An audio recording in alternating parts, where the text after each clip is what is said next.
এই এলাকায় গ্যাস, পানি, বিদ্যুতের ব্যবস্থা করেছে।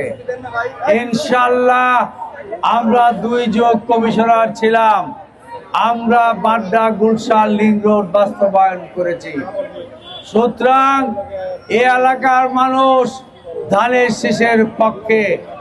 আমার নেতা কর্মীদের অনুরোধ করব, তাদের মূল্যবান ভোটটা যাতে অন্যভাবে কাউকে না দেয়, সেই জন্য আপনারা সকলে দয়া করে ভোটারদের কাছে যাবেন এবং তার মূল্যবান ভোটটা ধানের শীষের পক্ষে নেবেন।